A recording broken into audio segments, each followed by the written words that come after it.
de l'Ouest. Amen. Amen. Dis à ton voisin, la connaissance est bien. La connaissance est bien. Dis-le, cultive-toi. Cultive-toi. Amen. Amen. Saint-Esprit, mets tes paroles dans ma bouche. Au nom de Jésus. Non. Revêtir les vêtements de l'épouse. On va voir le vêtement du repos ou de la quiétude. Vous m'avez fait nos Bibles dans Matthieu chapitre 6, le verset 27. Augmentez le son là. Non, ok. Matthieu chapitre 6, le verset 25.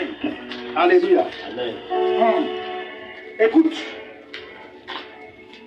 Il y a des combats que tu dois mener pour accéder à un temps de repos. Alléluia. Regarde, la Bible dit que Dieu a créé la terre en combien de temps? 7 jours. Mais c'est pas. Non, en 6 jours autant pour moi. Et le 6e jour, il sert. C'est le 7e jour qu'il s'est reposé, pas le 6e. Il a créé en 6 jours. Il y a des batailles que tu mènes pendant des années. Il y a un temps où tu dois entrer dans le repos de ces batailles. Amen. Le repos de ces batailles est l'expression de la visitation de Dieu qui vient te récompenser pour ta fidélité. Amen. Alléluia. Amen. Ce matin, je vais communiquer à des personnes par la parole et par la prière le vêtement du repos. Gloire à Jésus. Amen. Le repos en Jésus-Christ n'est pas l'absence des problèmes et des difficultés, non. Le repos est la capacité de contrôler et de dominer ses problèmes. Amen. Regarde le comportement de quelqu'un qui est dans le repos. Quand il est dans le repos, lorsqu'un défi, un challenge arrive, il dit Seigneur, je te rends grâce parce qu'au travers de ça, tu m'ouvres une porte. Amen. Bon, tu n'es pas ici. Amen. Ça, c'est le langage de quelqu'un qui a revêtu le vêtement de repos. Il ne s'inquiète pas, il ne nuit pas, il ne se plaint jamais. Il y avait une soeur ici que l'un de tes problèmes, c'est que tu passes le temps à tout te plaindre. Seigneur, tu n'as pas fait, tu n'as pas fait, tu n'as pas fait. Est-ce que tu sais que plus tu te plains, plus les choses sont bloquées dans ta vie. Dieu n'exauce pas les plaintes. Va vérifier ta vie. La Bible déclare que dans le livre d'Exode, Dieu a dû frapper une bonne partie du peuple. Parce qu'il passait le temps à faire quoi? Se plaindre. Je n'ai pas, je n'ai. Est-ce que tu peux prendre un temps pour dire merci à Dieu pour le peu que tu as? Amen. Seigneur, moi je ne sais pas, j'avais prévu avoir 7 enfants, tu m'as seulement donné 3. Pourquoi tu me donnes 3 comme ça? Il y a des gens qui n'ont pas. Il y a même des mamans qui n'ont même pas les fausses couches. Elles n'ont même pas les règles. Toi tu as les règles jusqu'à tu conçois, ça ne sort pas. Ça sort peut-être 8e, tu te plains. Quand tu as les vêtements de quiétude, tu célèbres Dieu. Et regarde, la visitation et l'exaucement de Dieu viendra de ton attitude de célébration. Pas de plainte. Pas de plainte. Pas de plainte. De célébration, pas de plainte. Plus tu te plains, plus Satan prend ses portes plaintes contre toi devant Dieu. Mais plus tu rends grâce à Dieu, plus tu attires la faveur de Dieu pour l'exaucement dans ta vie. Amen. Je déclare dans la vie de quelqu'un la puissance de l'inquiétude meurt dans ta vie. On appelle comme le tonnerre. Regarde, quelqu'un qui écoute, est-ce que tu sais que tu peux avoir tous les problèmes du monde? Mais tu es la personne la plus fraîche, la plus belle et la plus pompeuse. C'est-à-dire qu'on te voit, tu es en bon point. Mais tu as les problèmes plus que tout le monde. Ce qui te donne ce bon point et cette beauté, cet éclat, n'est pas que tu n'as pas les problèmes. Mais c'est que dans ton esprit, tu as donné la victoire à Jésus sur ces problèmes. Amen. On appelle ça le vêtement du repos.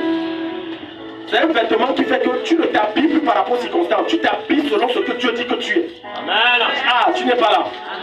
C'est un vêtement qui fait que tu ne proclames pas ce que tes yeux voient. Tu proclames ce que tu veux voir. Amen. Ada dit, ça ne va pas. Hein. Quand je vois, je lis, ça ne va pas, ça n'ira pas. Ne t'inquiète pas, même si je prie, ça n'ira pas. Même si Jésus désire, il prie, ça n'ira pas. Parce que par tes paroles, tu seras justifié, par tes paroles, tu seras condamné. Donc il y a beaucoup d'entre vous, vous êtes condamnés par vos propres paroles. Alléluia.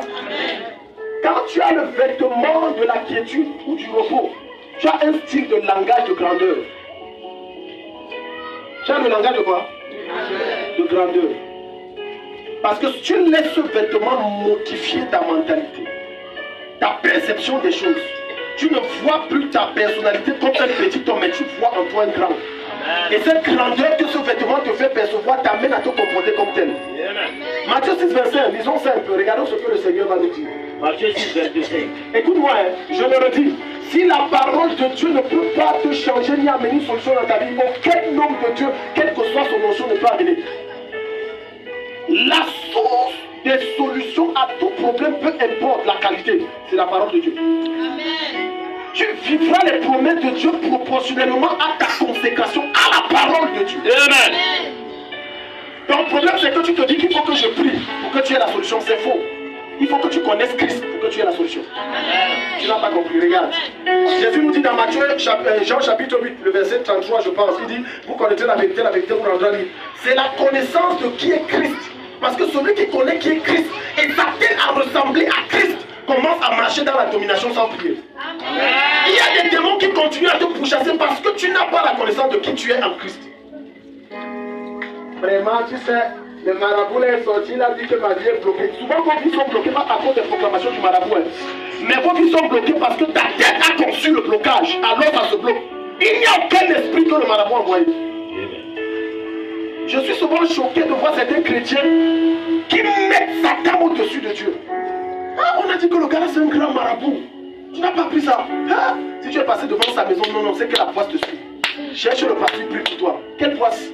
Celui qui est en moi est plus grand que celui qui est dans le monde. Aïe, aïe, aïe, aïe. Celui qui vit en moi me permet de contrôler les quarts, les saisons, les circonstances et d'imposer sa volonté. Amen. Alléluia. Amen. Porte ce vêtement. Matthieu 6, verset. Où donne ça? Faisons, regardons un peu ce que le Seigneur nous dit. C'est pourquoi je vous dis. C'est pourquoi je vous dis. Pour votre vie. Pour votre vie. Dans la vie, il y a quoi? Il y a l'habillement. Je dois manger. Je dois voyager. Je dois me marier. Aïe. Écoute. Regardez. La foi ne marche pas avec ce que tu vois. La foi marche avec ce que tes yeux physiques ne voient pas. Amen. Tu es ici. Tu es ici. Écoute-moi, regarde. Quelqu'un qui est milliardaire, même sa démarche montre qu'il est milliardaire. Hein, d'accord? Avec mon épouse, on a l'habitude de dire que, regarde, écoute, mon épouse a l'habitude de dire que quand l'enfant du pauvre pleure, ce n'est pas comme l'enfant du riche. Quand l'enfant de quelqu'un, c'est un enfant né de pauvre, même sa manière de pleurer. Il ne fait pas tous les bruits. Mais regarde l'enfant du pauvre.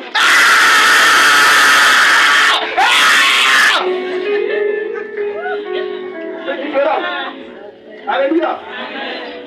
C'est ce que je suis en train de vouloir te dire. Je suis en train de vouloir te dire ceci. Regarde. Quand tu programmes ton esprit d'un homme qui est dans l'abondance, tu te comportes comme tel. Amen. C'est ce que je suis en train de vouloir te dire. Certains d'entre vous, regardez, vos attitudes vont changer quand vous allez devenir riche. Je ne dis pas négativement, hein. Je dis positivement. Amen. Pas parce que c'est... Non, c'est que la carrure et la posture et ton statut social imposent que ce soit comme ça. Amen. Gloire à Jésus. Amen. Quand le pauvre marche, en deux pas, les chaussures sont sales. Si c'est faux, tu me dis que c'est faux. Si c'est vrai, donne amen. Amen. Quand le gars marche, c'est comme s'il part au champ. En vérité, les chaussures des pauvres durent moins que les chaussures des riches. Pas parce que les riches ont beaucoup plus de chaussures, non. Mais parce que le pauvre ne connaît pas marcher avec ses chaussures. Il marche de façon désinvolte, désordonnée. Kacha, kacha, kacha. C'est comme il part en guerre. Alléluia. Mais quand Dieu te met dans la quiétude, quand Dieu t'établit dans une année 2023 dans le repos, même tes ennemis, ton calme fait peur à tes ennemis. Amen. Les choses qui te bousculaient te font célébrer Dieu. Amen. Les choses qui te faisaient pleurer t'amènent plutôt à dire Seigneur, tu es grand, grâce à toi je suis où je serai où je suis. Écoute, à partir de ce matin, ne te regarde plus comme petit, regarde-toi à la statue de Christ. Regarde-toi à la position de Christ. Regarde-toi au niveau Dieu t'attend. 2023 c'est pour toi. Marche là comme ça. C'est un date de l'Est. Le problème c'est depuis 2010. Donc, depuis 2010 là que je tire le pied si c'est comme ça. Tu sais, David, ce n'est pas que je ne crois pas à la puissance de ta prière. Je crois. Mais sauf qu'il faut que je te rappelle que j'étais allé chez un grand bishop à Yaoundé. Avant même d'arriver chez le bishop là, j'étais d'abord au Nigeria. J'ai un grand prophète. Avant le prophète là, j'étais d'abord en Afrique du Sud. Donc quand tu me vois traîner, laisse la situation si c'est seulement comme ça. Regarde comment quelqu'un ne cesse d'amplifier ses problèmes par ses paroles. Non, vraiment, mon problème, n'appelle plus ce problème ton problème. Amen. Dis à Satan ton problème que tu as mis, prends ça et retire ça. Amen. Regarde pas ici. Dis avec moi, Satan, reprends ce que tu as mis à moi, je vais avec. C'est mon problème. Tu sais que chez nous, les mères, nous, c'est les mères. Nous, tous, c'est comme ça. Dans l'héritage que papa nous a laissé, c'est les mères. Regarde ce que tu acceptes que Satan impose dans ta vie. Donc, chez nous, non, chez nous, c'est comme ça. Hein. Non, on croque toujours les ongles, c'est comme ça. Même l'arrière-grand-père, c'était comme ça. J'arrête cette maladie dans ta vie au nom de Jésus. Amen. J'arrête cette malédiction dans ta vie au nom de Jésus. Amen. Tu dois vivre dans une année de quiétude. Et ça commence par le changement de ta mentalité. Amen. Le changement de ta mentalité passe par le style d'habillement que tu mets. Amen. Amen. Les amens sont diminués, descendus. Tu peux ne pas avoir, mais personne ne sait que tu n'as pas. Amen.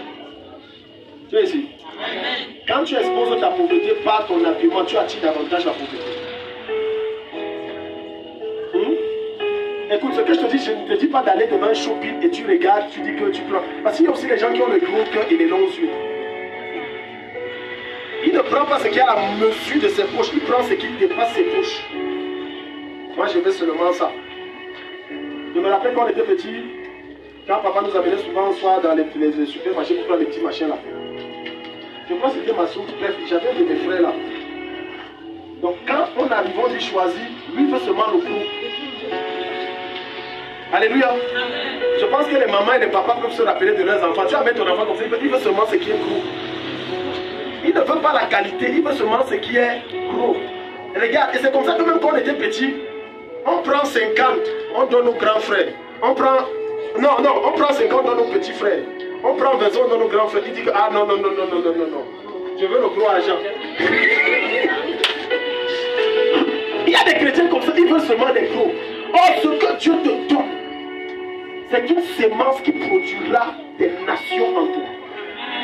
Ce que tu négliges, c'est ce qui enfantera une gloire inarrêtable en toi. Amen. Alléluia. Alléluia.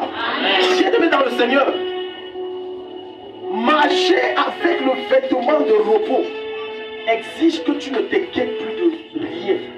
Tu ne fais plus quoi? Tu ne fais plus quoi? Beaucoup d'entre vous, voilà comment quand vous entrez dans la présence de Dieu, vous faites avec des inquiétudes. Oh Seigneur, papa, éternel, mon Dieu, je ne sais pas comment je peux faire. Tu vois, quelqu'un a commencé un sujet. Et dans le sujet là, il a inclus son problème. Or, ça n'a rien à voir. Si Dieu montre les gens d'adoration, que les gens parlent ici, Seigneur, je t'adore. Mais Seigneur, j'ai tous les problèmes. Je ne sais pas comment je vais régler l'autre. Ça, c'est, on est en temps d'adoration. Comment tu présentes tes problèmes à Dieu? Pourquoi? Parce qu'il est inquiet. Tu vas arriver maintenant. Tu n'as pas encore couché rien. Tu as... J'ai vu une autre jeune fille, elle dit qu'elle a les nerfs. Elle dit que maman, toi tu fais comment? Ce vêtement que Satan t'a imposé, ça te quitte ce matin. Amen. Ça te quitte ce matin. Amen. Ouvre-nous Matthieu 11, verset 28. Ouvre-nous Matthieu 11, verset 28. Il y a des victoires que tu ne peux pas avoir si tu n'es pas dans la quiétude. Dieu n'agit pas dans le désordre, Dieu n'agit pas dans le tourment, Dieu agit dans le calme. Amen. Et quand on nous ouvre, ou alors je ouvre d'abord, on appelle ça quoi là? Exode 14. Dieu agit dans le calme. Dieu agit dans quoi? Pas dans le bruit. Ah Seigneur! Quand tu vas, on est venu même prendre le supplice, tu n'as pas vu. Parce que ton esprit n'est pas là. Fais-nous la lecture, Junior. L'Éternel combattra pour vous, et vous gardez le silence. Toi, l'inquiétude. Il n'a pas dit que tu ne pries pas. Garder le silence ne veut pas dire que tu restes et tu ne jeûnes pas, non. Garder le silence veut dire qu'en toute situation, tu fais intervenir Dieu par des proclamations positives, pas par des plaintes. Par des proclamations positives, pas par des plaintes. Dis à ton voisin, arrête de te plaindre. Arrête de te plaindre. Fais intervenir Dieu. Fais intervenir Dieu. Par des proclamations positives. Par des proclamations positives. Alléluia. Il dit, c'est dans le silence. C'est dans le silence. Les grandes choses viennent dans le silence. Quand Dieu visite les gens, c'est dans le silence. Amen. Quand Dieu touche les gens, c'est dans le silence. Amen. C'est parce que ces personnes ont décidé de ne pas laisser les circonstances de leur vie donner une trajectoire à leur destinée. Alléluia. Amen. Un enfant de Dieu, normalement, ne doit pas être triste. Jamais. Si oui, de la tristesse du Saint-Esprit. Je répète, un enfant de Dieu ne doit jamais être triste. Si oui, de la tristesse du Saint-Esprit. C'est pas moi qui dis, l'apôtre Paul dit ça dans Romains. Lorsque tu donnes ta vie à Jésus, le Saint-Esprit crée en toi la tristesse qui conduit à quoi? À la repentance. À la repentance. Pourquoi? Parce que le Saint-Esprit qui est en toi, lorsqu'il y a une tristesse que Satan veut imposer ou ta chair, le Saint-Esprit te communique une chose qu'on appelle la joie, la gaieté. Voilà pourquoi dans 1 Thessaloniciens chapitre 5, je crois, le verset 17 ou 18, il va dire, soyez toujours joyeux. Soyez toujours joyeux. Soyez toujours joyeux. Dis à ton voisin, sois joyeux. Sois joyeux. Dis à ton voisin, sois joyeux. Sois joyeux. Sois joyeux. Sois joyeux. Quand c'est une femme, on dit joyeux. Joyeux. Alléluia. Alléluia. Sois joyeux.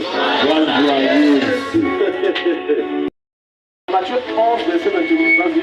Venez à moi, vous tous qui êtes fatigués, déchargés. Venez à moi, vous tous qui êtes fatigués et chargés. Et je vous donnerai du repos. Tu dois faire quoi? Venir à lui. Venir à Jésus dans son contexte, ce n'est pas Seigneur, je te reçois dans ma vie. Pas en enfer. Venir à Jésus à ce niveau veut dire je prends tous mes problèmes, je mets à la croix. Il dit, vous qui êtes fatigués, je peux te choquer. La plupart d'entre vous, la raison pour laquelle vous stressez, c'est parce que vous n'êtes pas fatigué de vos problèmes. Et calme. La raison pour laquelle tu dors et tu as des nuits blanches, c'est parce que tu n'es pas fatigué de tes problèmes. Le jour où tu seras fatigué de ces problèmes, tu vas prendre et tu vas dire, Jésus, ça va, moi je dors. Amen. Quelqu'un est ici. Amen. Un chrétien qui passe le temps à dire, je n'ai pas dormi la nuit, à moins que ce soit une nuit de prière. Je répète, une nuit de prière. C'est qu'il n'est pas fatigué de ses problèmes. Il est en train de dire par son comportement de stress et d'inquiétude que moi je gère. Jésus laisse, quand ça va me dépasser, on va voir, je gère. Et c'est pour ça que tu vas voir les yeux gonflés et rougis, la face crépue, les nerfs tendus. Tu dis bonjour, il dit je t'ai demandé de me saluer. Je ne sais pas ce qu'il y a. Sa femme vient dire que ouais, je te sers, il ne m'énerve pas. On te servi à manger, il se fâche, ne m'énerve pas. Gloire à Jésus. Amen. Quand nous sommes allés au mariage de Junior, et tout, je pense que si Junior se rappelle, il y a deux choses que je veux mentionner. Une chose, quand financièrement c'était fort, et tout. Moi j'ai dit, soit c'est à Junior, soit c'est à son épouse, Charlotte. Il a dit que tout va bien.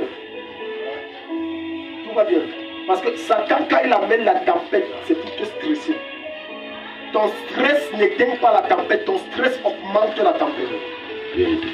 Allez demander aux apôtres lorsqu'ils étaient dans la barque avec Jésus. Tu vas te rendre compte que là-bas, plus ils avaient peur, plus la tempête augmentait. Alléluia. La tempête n'effrayait personne d'autre qu'eux-mêmes. Mais ça n'effrayait pas Jésus. La preuve est que lorsque Jésus s'est levé, quand il a vu la tempête, il a réagi comment? Non stress. Il a dit, vous me dérangez même pourquoi non? On dit, c'est le petit gars ici. Il a dit, silence, tais-toi. Il les a dit que financièrement ça va aller et c'est allé. On est arrivé à la hauteur là-bas, bon je vais être dans la voiture, je ne connais pas ce qui s'est passé. On a voulu faire ci, faire ça, faire ça. Les gens étaient dans tous les mouvements. J'ai dit ça va se passer. Amen. Ça va se. Moi j'ai dit, oh madame, sa mère est venue me voir que ouais, il a dit intervient. J'ai dit que maman ne stresse pas, ça va se passer. Gloire à Jésus. Amen. Si tu attends que c'est ton cœur qui calme la tempête ou qui calme tes émotions, ça ne calmera jamais son contrôle. C'est à toi d'imposer le calme en toi. C'est à toi de faire quoi? Impose le calme dans ton esprit. Impose le calme dans ton esprit. Quand la situation est compliquée, bloquée, impose le calme. Gloire à Jésus. 2023, le Seigneur m'a dit, pour ceux qui ont été dans le groupe et ceux qui ne sont pas dans le groupe, je vais vous donner cette prophétie. Le Seigneur m'a dit que l'année 2023 va être extrêmement difficile. Quand il me parlait de ça, je n'avais même pas, je n'étais pas encore entré dans les... Parce que j'ai une application là, sans publicité, voilà, Phoenix, où j'aime trop m'informer des informations qui se passent dans le monde.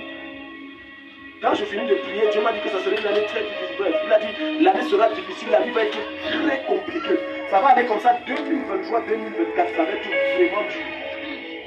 La vie va être vraiment dure. Mais il a dit, tous ceux qui s'accrocheront à moi ne sentiront rien de tout ça. Amen. Et j'ai compris pourquoi Dieu a donné pour le thème de cette année dans cette église, année d'abondance extrême. Amen. Dieu ne parle pas au hasard. Dieu ne parle pas au hasard. Donc ça sera une année où on dit, même si ta facture vient 10 000, ça sera comme si tu as donné 100 francs pour payer. Amen. Amen. Amen. Même si le litre dit monte à 2000, tu achètes un carton, tu m'as dit, quand tu prends l'argent, tu dis, ma source c'est le ciel. Amen. Donc, amen. Ne stresse pas. Quand j'ai vu tout ça là, mon temps, facture, électricité augmentée, quoi augmenté. Bon, j'ai dit, ça c'est pour vous, hein. Ça ne me concerne pas. Je suis sérieux. Amen. C'est là où ta foi intervient. Ta foi tue l'inquiétude et produit la quiétude. Mais ton incrédulité tue la quiétude et enfante l'inquiétude. Dans l'état normal, en tant qu'enfant de Dieu, nous ne vivons plus sur la terre. Nous sommes simplement des ambassadeurs de Jésus sur la terre. Ça veut dire, les lois de la terre, la crise économique et tout ce qui va avec ça ne nous concerne pas. Amen. Parce que tu vis selon les lois financières du royaume où tu viens. Et ce royaume, en tant qu'ambassadeur, garantit tous tes besoins. Donne amen. Donne amen. Donc quand Satan va vouloir venir te faire trembler, souris, dis Seigneur merci parce que au travers du problème, si l'argent va tomber. Est-ce que tu sais que Dieu peut tourner des situations en ta faveur? Un problème où tu es fautif, devant le Seigneur, tu es fautif. On t'a même convoqué au commissariat, on t'a convoqué au tribunal, tu es fautif. Mais tu tournes ça, le gars même te paye encore et te dit, moi je suis ça, sur la plainte qu'il a mis alors que tu es fautif. Je déclare que c'est ta portion au nom de Jésus. Quand c'est ton année d'abondance, Dieu tourne les choses parfaitement en ta faveur. Amen. Gloire à Jésus. C'est pour ça que cette année, tu dois avoir une foi violente. Une foi violente. Une foi violente. Tu as vu quelqu'un qui n'a pas composé son nom, il n'a personne au gouvernement. Aïe, j'ai touché les gens. J'ai touché les gens. J'ai touché les gens. Disent, comment? Il n'a personne. Comment ça se fait? Tu ne connais pas ce qu'on dit que l'ange de Dieu a parlé l'écrit de nom de quelqu'un. Qu'il efface un autre. Je dis, le gars n'a personne au gouvernement, il n'a pas composé. Je vais vous raconter une histoire vraie. Un jeune homme est parti composer un jour. Il est parti composer le concours de l'ENAM. Les résultats sont sortis. Son nom n'est pas sorti. Mais le nom de quelqu'un qui n'a pas composé, et il sort d'une famille pauvre, il n'a aucune relation, son nom est sorti.